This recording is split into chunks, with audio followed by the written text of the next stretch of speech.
तो इसमें जब भी किसी टीचर्स का कोई सेमिनार हुआ तो सरकार ने बड़ा एक काम किया कि एजुकेशन पॉलिसी जो 1985 की थी उसका महिमा मंडन किया, खूब महिमा मंडन किया गया कि उस पॉलिसी से शिक्षा के अंदर नई क्रांति आई, जैसे आजकल 2020 वाली का महिमा मंडन किया जाता है ना। आज की जो पॉलिसी है उसका प्योर मकसद है जितने भी कम्युनिटी ने बनाए हुए संस्थान हैं, जितने भी यूनिवर्सिटी हैं, कॉलेजेस हैं और स्कूल्स हैं, उन सबको मनी माइंडेड कर दिया जाए और पैसे पे आधारित कर दिया जाए। शिक्षा और समाज और बच्चा और समुदाय का भागीदारी को खत्म करके केवल पूंजीवाद को स्थापित करना कि जब यूनिवर्सिटीज ना चल पाएं तो अब यूनिवर्सिटीज को खरीदने के लिए बड़े बड़े पूंजीपति आ जाएं कि हम खरीदेंगे और पूंजीपतियों के ही कंट्रोल में पूरा शिक्षण व्यवस्था आ जाए। इसके लिए न्यू एजुकेशन पॉलिसी लाई गई 2020 में। आप यूनिवर्सिटीज के बच्चों से बात करिए, यूनिवर्सिटी में प्रोफेसर जो काम कर रहे हैं पता करिए, हर कॉलेज और हर यूनिवर्सिटी में ऑलमोस्ट बोल रहा हूं 60% से ज्यादा पोस्ट खाली हैं आज के टाइम पर।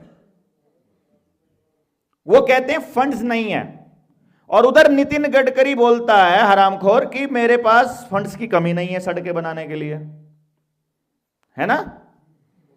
मतलब उलट पलट दो, मतलब वही सरकार है, एक ही सरकार के दो आदमी ये बोलते हैं। एजुकेशन मिनिस्ट्री के पास फंड्स नहीं है बट रोडवेज मिनिस्ट्री के पास में, सड़क परिवहन मंत्रालय के पास फंड्स ही फंड्स हैं।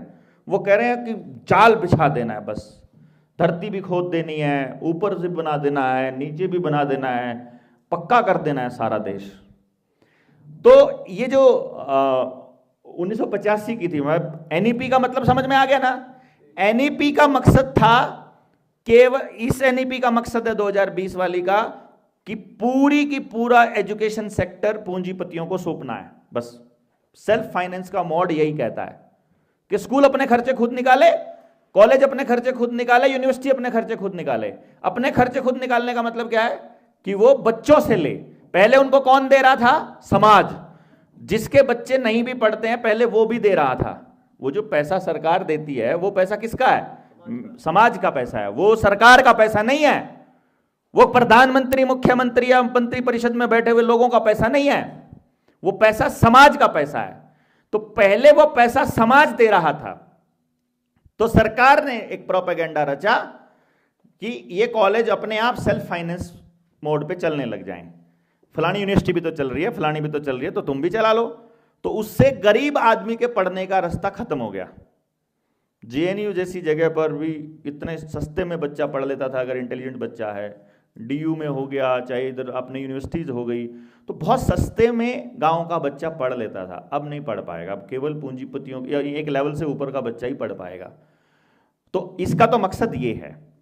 अब बात करते हैं जो महिमा मंडन किया गया 1985 की एजुकेशन पॉलिसी का।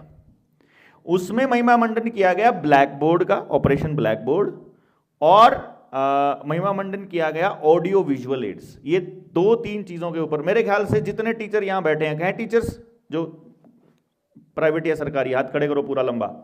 ये है आपको, ये ऑपरेशन ब्लैक बोर्ड और ये, इसके अलावा तो कुछ याद नहीं होगा 85 की पॉलिसी में से, और ये दोनों याद होंगे पक्का, है ना। मतलब यही चीज पढ़ाई गई खाली, और इसमें उन टीचर्स के दिमाग में ये बात बिठा दी गई कि ऑपरेशन ब्लैक बोर्ड मतलब ब्लैक बोर्ड और चौक के माध्यम से टीचर बच्चों को पढ़ाएगा, और ऑडियो विजुअल एड में आ गया कि हम डीटीएच लेकर के आएंगे, टीवी के माध्यम से पढ़ाएंगे, नाटक, और उनसे मतलब नाटक भी स्क्रीन पर, केवल स्क्रीन पर दिखाएंगे। तो हमें लगा कि वो बहुत अच्छा सीखते हैं।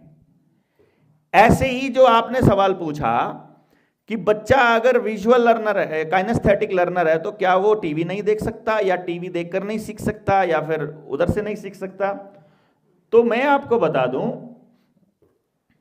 बच्चा सीखता है, हर चीज सीखता है जब वो चीज उसके प्रीवियस नॉलेज से जुड़ी हुई हो, पहले के नॉलेज से जुड़ी हो, और उसकी प्रैक्टिकल जिंदगी में हो रही हो। समझे बात आप? मतलब टीवी पे जो चल रहा है उसमें से वो केवल अपने मतलब की बात निकालेगा। कार्टून में ना, कार्टून में ऐसा तो कभी नहीं होगा कि सिर्फ ज्ञान झाड़ा जाता है, ऐसा तो नहीं होता ना। एक नाटक बनता है, उसमें बच्चा अपने घर वालों से, दोस्तों से, टीचर से, किसी से वार्तालाप करेगा, उस वार्तालाप के माध्यम से समझाया जाएगा। एक नाटक होगा, उस नाटक में रोल प्ले होगा, उस रोल प्ले में वो चीजें जो उसे नहीं सीखनी है वो भी सीखेगा, और वहां वो पक्का डालेंगे उसके अंदर कुछ ऐसे डायलॉग्स। कोई भी नाटक लेकर आना, फिर मैं बताऊंगा आपको, जो बच्चों को दिखाने के लिए दिए जाते हैं। खुद भी देख, अब तो आप खुद भी देखेंगे तो समझ जाएंगे, क्योंकि इस लेवल पर आ गए हो आप लोग कि हम ये समझते हैं कि इतनी चीजें तो आपको समझ में आने लग ही गई होंगी कि कौन सी चीजें प्रोग्रामिंग की हैं, माइंड प्रोग्राम की हैं, कौन सी चीजें ब्रेन वॉश की हैं। दूसरा,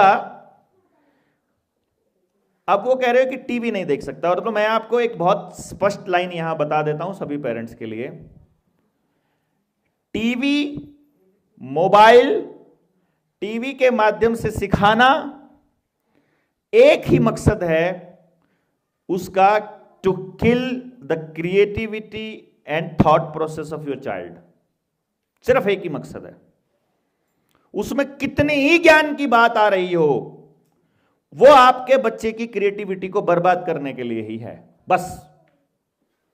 उसमें पॉजिटिविटी नाम की कोई चीज नहीं है स्क्रीन के अंदर, क्योंकि स्क्रीन क्या कर रही है, वो आपके बच्चे को गाइड कर रही है। गाइड क्या कर रही है, एक्चुअली फिक्स कर रही है कि ये वाली चीज ऐसे होती है। समझे ना? क्या इशारे चल रहे हैं भाई सारे?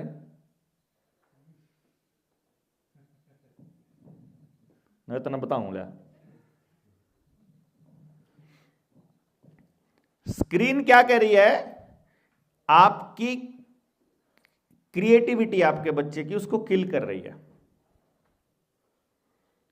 मैं अगर आपको ये कहूं, आमतौर पे हम इसको कई बार करते हैं, जिन लोगों के साथ हमने नहीं किया, मैं उसके साथ प्रैक्टिकल करके देखते हैं।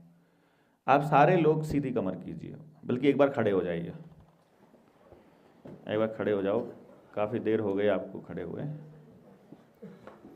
स्ट्रेच कर लीजिए हाथों को एक बार, एडी भी ऊपर खींचिए, साथ में हाथों को भी, ठीक है, और बैठ जाइए, बैठ जाइए, बैठ जाइए, बैठ जाइए। कई घंटे हो गए, आज तो आप सुबह से बैठे ही हैं। 9 बजे बैठे थे और अभी 8:30 हुए हैं, तो 11 घंटे की क्लास होने वाली है। बैठ जाए, बैठ जाए, खड़े तो बहुत हो गया हैं। हाँ, चलिए जल्दी ही सुलाते हैं आपको, चिंता ना करो, अगले लेक्चर में यहीं सुला देंगे, इसमें जगह ना था।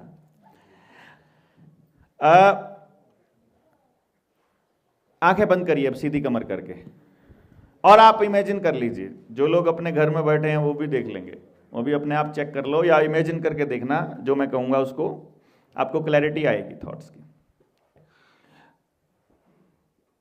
मैं आपको कुछ बता रहा हूँ, आप मान लो यहाँ बैठे हैं, अभी आप पहाड़ पर नहीं बैठे, अपने घर के आसपास ही कहीं पर किसी सेमिनार हॉल में बैठे हैं, और यहाँ पे आपका एक लेक्चर चल रहा है। उस लेक्चर में आपने बीच में आपके पास फ़ोन आ गया, एकदम से फ़ोन की घंटी बजी, आप फ़ोन मतलब सुनने के लिए बाहर गए, और आपको आपके पड़ोसी ने बताया कि आपके घर में पड़ोसियों के साथ झगड़ा हो गया। आपके घर वालों का पड़ोसियों के साथ झगड़ा हो गया। आप अचानक से भागे, सारा काम छोड़कर। वो घर जाकर के देखा कि आपके घर का एक मेंबर पड़ोसी के एक मेंबर से लड़ रहा है, गाली गलौज कर रहे हैं आपस में, और बस लड़ाई आपके पहुंचने से पहले आपने देखा कि उन्होंने जो आसपास पड़ा था उठा के आपस में मारना शुरू किया। आपस में वो घायल हुए, फिर बीच बचा में आप सोचो कि सारा फैमिली लड़ने लग जाए कि बीच बचाव करना है, वो देखो, आप खुद ही देख लो, मैं तो क्या बताऊं। अभी आपको सिर्फ इतना बताना है मुझे, आंखें बंद करे करे, आंखें नहीं खोलनी है, आपको नहीं मालूम है कि कौन क्या है। आपने कौन कौन लोग ऐसे हैं जिन्होंने ये देखा कि फोन पड़ोसी का था, तो वो पड़ोसी कौन है? किस किस को याद है कौन कौन पड़ोसी कौन था फोन करने वाला? अभी याद नहीं है कौन पड़ोसी था? इमेजिन किया होगा ना कोई पड़ोसी? कोई पड़ोसी इमेजिन नहीं किया? जो हाथ खड़ा नहीं कर रहे वो बताओ मुझे। अच्छा, हाथ नीचे करो फिर। अच्छा, आपको पता लग गया कि घर में लड़ाई हो रही है, तो आपने दिमाग में क्या सोचा कि कौन कौन है जिसने सोचा कि मेरी मम्मी की लड़ाई हुई होगी पक्का? हाथ ऊपर करो। अरे हाथ ऊपर पूरा करो। हाँ, इन्होंने सोचा कि मेरी मम्मी की लड़ाई हुई। हाथ नीचे करो। किन किन ने सोचा कि मेरे भाई की हुई है पक्का? ओके, हाथ नीचे करो। किन किन ने सोचा कि मेरी भाभी की या मेरी ननंद देरावनी जेठानी इनमें से हुई है, किसी की और किसी की हुई है घर में से? हाथ ऊपर करो, पूरा हाथ ऊपर करो, पूरा हाथ। इन्होंने सोचा इनकी हुई है। चलो, पड़ोसी लेफ्ट वाला किसका था? लेफ्ट में जो रहते हैं आपके घर के पड़ोसी, लेफ्ट वाला इनका था। राइट वाला किसका था? सामने वाला किसका था? पीछे वाला कौन सा था? पीछे भी था कोई? पीछे वाला कोई नहीं था किसी का। चलो, आप आंखें बंद रखिए। क्या कर रहा है? खोल कर है और लोगों की बहुत चुगली करनी तना है।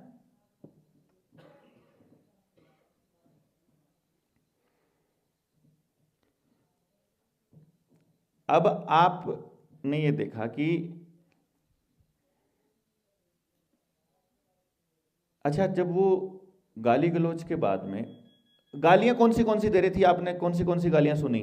वो ध्यान है कौन सी गाली दे रही थी? मतलब बोलना नहीं है, सिर्फ ये बताओ कि हमें गाली याद है कौन सी दी हो रही दी होंगी। हाथ खड़ा करो पूरा। ओके, हाथ नीचे करो। और अपने वाले जो मेंबर था घर वाला, उसने किस किस के गालियां कौन सी गालियां याद है? और सामने वाले की? ठीक, हाथ नीचे करो। और आ, जब वो पास में पड़ा हुआ कुछ उठा के मारा आपस में, किस किस ने सोचा कि ईंट उठा के मारी? हाथ नीचे करो। किस किस ने सोचा कि डंडा उठा के मारा? किस किस ने सोचा, नीचे करो, किस किस ने सोचा कि बंदूक निकाल के लाए घर से? किसी ने नहीं सोचा, एक ने सोचा। हाथ नीचे करो।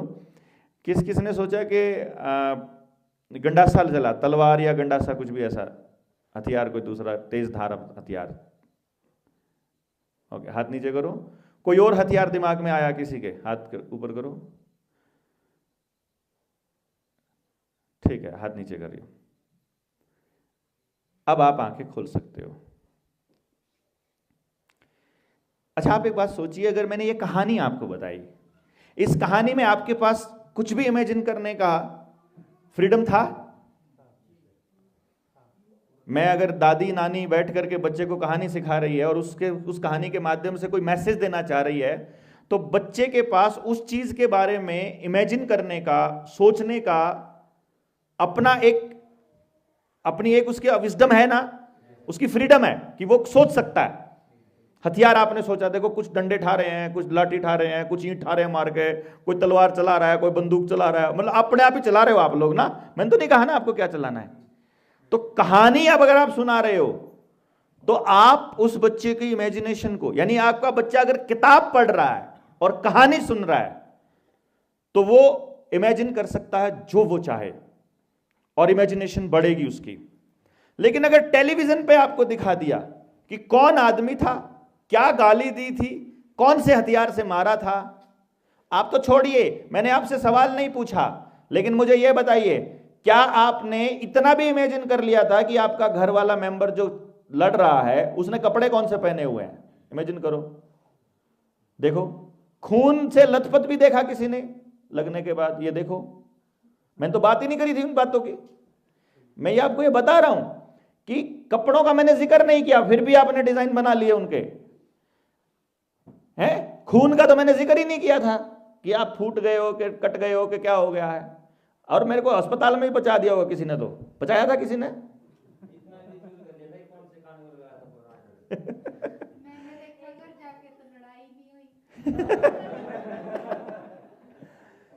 तो ये भी इमेजिन कर लिया कि कौन से कान में लगाया। तो इसका मतलब यह हुआ कि किताब और कहानी आपके बच्चे की सृजन शक्ति को, सोचने की शक्ति को और उसके इमेजिनेशन को खूब ऊपर तक लेकर जाएगी। और अगर यही चीज मैंने आपको टीवी पे दिखा दी और फिर इसके बारे में एक्सप्लेन करने को बोल दिया, क्या तब भी आपके पास इतनी रचनात्मकता बचेगी? जीरो हो जाएगी। फिर आप कुछ भी नहीं सोच पाएंगे, फिर आप वही सोचेंगे जो उधर सोचना है। आज मैं कह दूं कि अर्जुन ने तीर चला दिया, फटाक से वो बी आर चोपड़ा वाला अर्जुन ही दिखाई देगा जिसने वो देख रखा है।